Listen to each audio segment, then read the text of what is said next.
नमस्कार व्यूअर्स, मैं हूं अमीश देवगन और आप देख रहे हैं वीकेंड का सबसे भरोसेमंद कार्यक्रम ये देश है हमारा। आज मैं बेहद भारी मन से एक संवेदनशील मुद्दा आपके समक्ष लेकर आया हूं। बीते हफ्ते सामने आई कुछ घटनाओं ने पूरे देश को, हिंदुस्तान को हिला के रख दिया है। दिल्ली के मेहरौली में श्रद्धा नाम की लड़की को आफ्ताब नाम के उसके लिव इन पार्टनर ने मार डाला।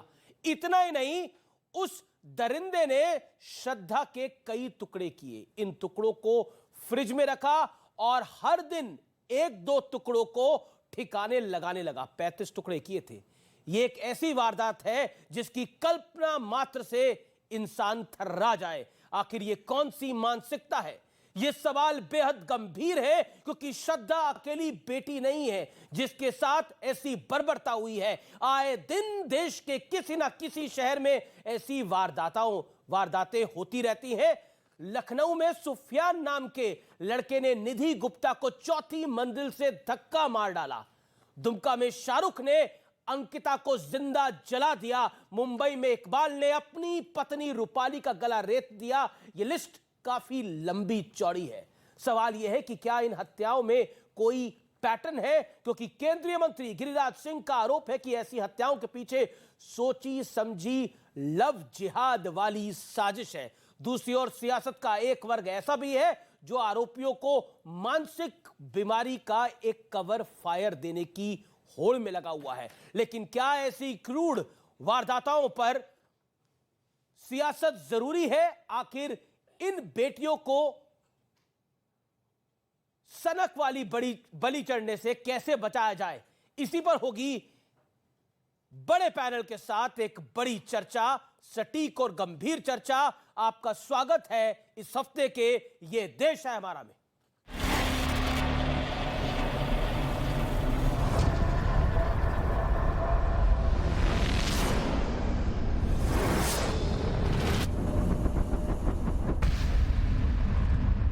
शहर कोई भी हो, नाम कोई भी हो, लेकिन बेटियों के साथ बर्बरता की कहानी एक सी है।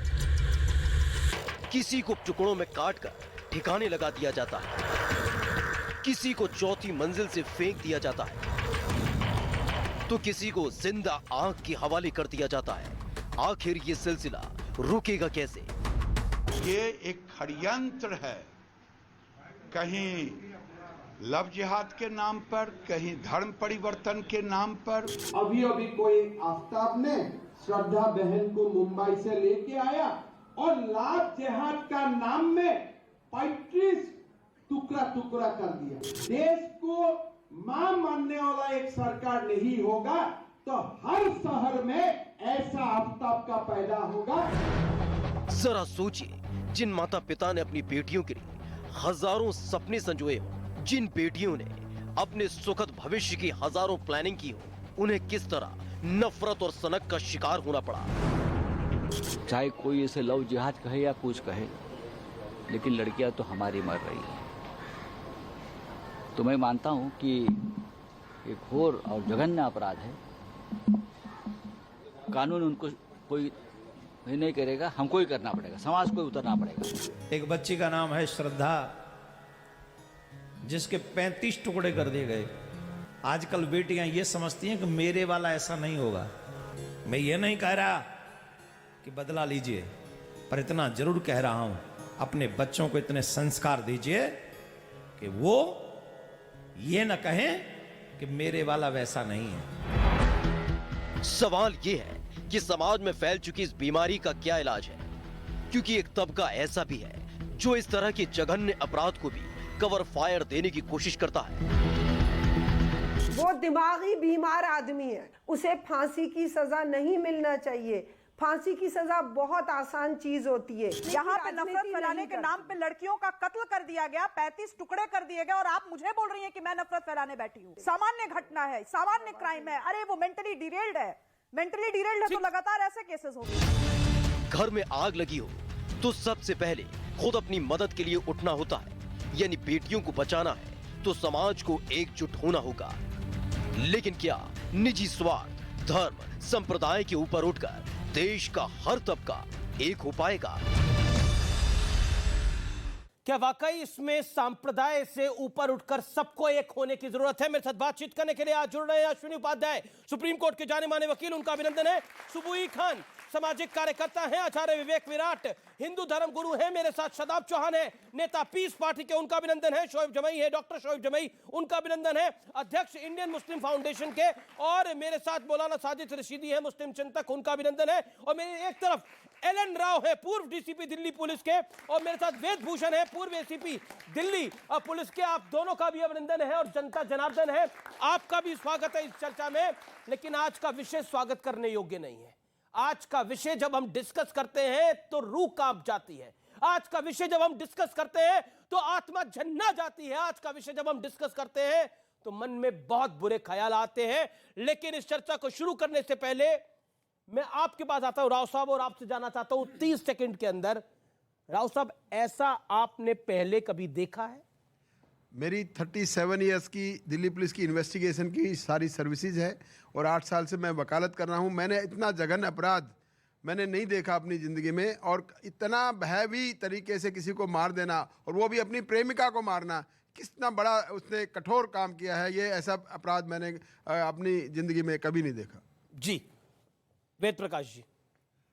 देखिए, जहां तक कानून की बात है, दिल्ली पुलिस की जो इन्वेस्टिगेशन चल रही है उसमें मानता हूं कि लव जिहाद का कोई जिक्र नहीं है। कहीं ना कहीं आफ्ताब मियां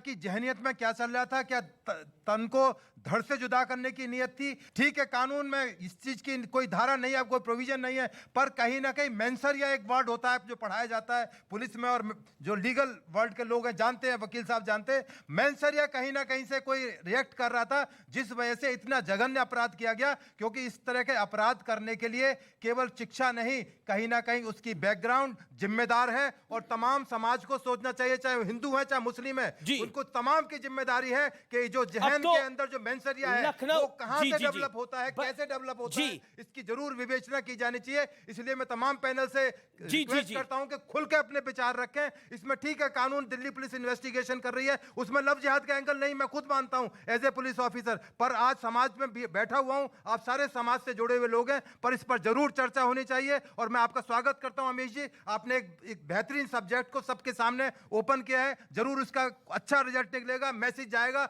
दूर तक जाएगा। जी, इस चर्चा को ओपन करता हूं और आपसे राय लेता हूं।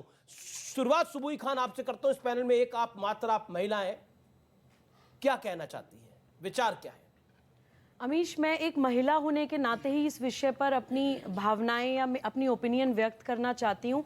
कुछ लोग कह रहे हैं कि ये मानसिक बीमारी है, इसको मजहब से मत जोड़िए, ये कह के कहीं ना कहीं हम दो विकराल समस्याओं को इग्नोर कर रहे हैं, ट्रिविलाइज कर रहे हैं।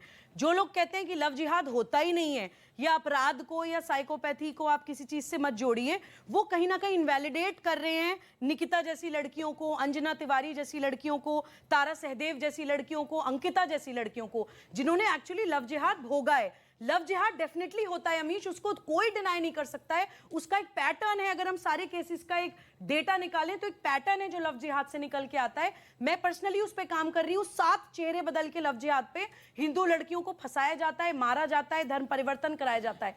लेकिन क्योंकि ये महिलाओं से जुड़ा मुद्दा है, मैं इस पे एक बात और बोलना चाहती हूँ अमीश, कि इस समस्या को, जो ये इस लड़के ने जो श्रद्धा नामक लड़की के साथ ये किया है, उसको 35 टुकड़े में काट के फ्रिज में उसके शरीर को रखा है, उसको हम लव जिहाद सोचकर समस्या को ट्रिविलाइज ना करें। ये उससे भी बड़ा राक्षस है, इसका नाम है साइकोपैथी, इसका नाम है सोशियोपैथी। ये कोई मजहब नहीं देखता है, ये किसी भी मजहब का व्यक्ति किसी के भी साथ कर सकता है, ये पुरुष महिला के भी साथ कर सकता है, महिला पुरुष के भी साथ कर सकती है।